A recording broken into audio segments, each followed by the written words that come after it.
Hybrid conservative mutual fund സെഗ്മെന്റുകളിൽ തിരഞ്ഞെടുക്കാവുന്ന ഒരു മികച്ച mutual ഫണ്ടാണ് Parag പരി കൺസർവേറ്റീവ് ഹൈബ്രിഡ് ഫണ്ട് എന്ന് പറയുന്നത്.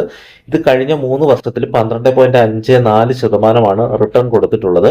ഇത് ഓൾ ടൈം നമ്മൾ നോക്കുകയാണെങ്കിൽ ഇതിന്റെ ആവറേജ് റിട്ടേൺ എന്ന് പറയുന്നത് 10.81%. അതായത് നമ്മളൊരു ബാങ്കിൽ FD ഇടുന്നതിനേക്കാളും മികച്ച രീതിയിലുള്ള ഒരു മ്യൂച്വൽ ഫണ്ട് തന്നെയാണ്. എന്നാൽ നമുക്ക് ഒരു വിശ്വസിച്ച് ഇൻവെസ്റ്റ് ചെയ്യാം. അതായത് സാധാരണ മ്യൂച്വൽ ഫണ്ടുകളെ സംബന്ധിച്ചിടത്തോളം ചിലപ്പോൾ ഇതിന്റെ ഫ്ലക്ച്വേഷനിൽ ചിലപ്പോൾ മാർക്കറ്റ് ഇടിയുന്ന സമയത്ത് വളരെയധികം താഴേക്ക് പോകാനുള്ള ചാൻസ് ഉണ്ട്. പക്ഷേ ഈ ഒരു മ്യൂച്വൽ ഫണ്ടിന് ഇതൊരു കൺസർവേറ്റീവ് ഹൈബ്രിഡ് ഫണ്ട് ആയതുകൊണ്ട് തന്നെ നമുക്ക് ആ ഒരു രീതിയിലുള്ള ഒരു പ്രശ്നം ഇത് നേരിടുന്നില്ല. എന്നിരുന്നാലും കഴിഞ്ഞ 1 വർഷത്തിൽ ഏറ്റവും കുറഞ്ഞ റിട്ടേൺ കൊടുത്തിട്ടുള്ളത് നോക്കിയാൽ പോലും ബാങ്ക് FDയേക്കാളും കൂടുതൽ 9.39% റിട്ടേൺ കൊടുത്തിട്ടുണ്ട്. ഇതിൽ നമുക്ക് മിനിമം SIP ആയിട്ട് ഇൻവെസ്റ്റ് ചെയ്താൽ തുടങ്ങാൻ പറ്റുന്നത് 1000 രൂപ മുതൽ നമുക്ക് ഇൻവെസ്റ്റ് ചെയ്ത് തുടങ്ങാം. ഇതിന്റെ NAV വരുന്നത് വളരെ ചെറുതാണ്, 15.25 പൈസയാണ് നമുക്ക് ഇതിന്റെ NAV വരുന്നത്. അതുകൊണ്ട് തന്നെ ഇതൊരു ചെറിയ ഫണ്ടാണ്. അതുപോലെ കുറച്ചു കാലമേ ആയിട്ടുള്ളൂ ഈ മ്യൂച്വൽ ഫണ്ട് ആരംഭിച്ചിട്ടുള്ളത് എന്ന് നമുക്ക് മനസ്സിലാക്കേണ്ടതായിട്ട് വരും.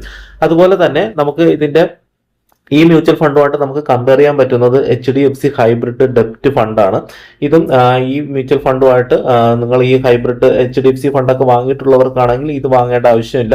രണ്ടും ഏകദേശം ഒരുപോലെ പെർഫോം ചെയ്യുന്നതാണ്. ഈ ഫണ്ട് ആരംഭിച്ചത് ഞാൻ പറഞ്ഞു 3 വർഷത്തോളമായി. അതുപോലെ തന്നെ ഇതിന്റെ under asset management total value വരുന്നത് 2665 കോടി രൂപയാണ്. ഇതിന് ലോക്കിംഗ് പീരീഡ് ഒന്നും തന്നെ ഇല്ല. ഇതിന്റെ എക്സിറ്റ് ലോഡ് എന്ന് പറയുന്നത് 1%. ഇതിന്റെ എക്സ്പെൻസ് റേഷ്യോ വരുന്നത് 0.34%. ഇത് GST ഉൾപ്പെടെയാണ് വരുന്നത്. പിന്നെ ടാക്സ് ഇംപ്ലിക്കേഷൻ എന്ന് നോക്കിക്കഴിഞ്ഞാൽ നമുക്ക് സാധാരണ വരുന്ന ടാക്സ് കാര്യങ്ങളൊക്കെ തന്നെയാണ് വരുന്നത്.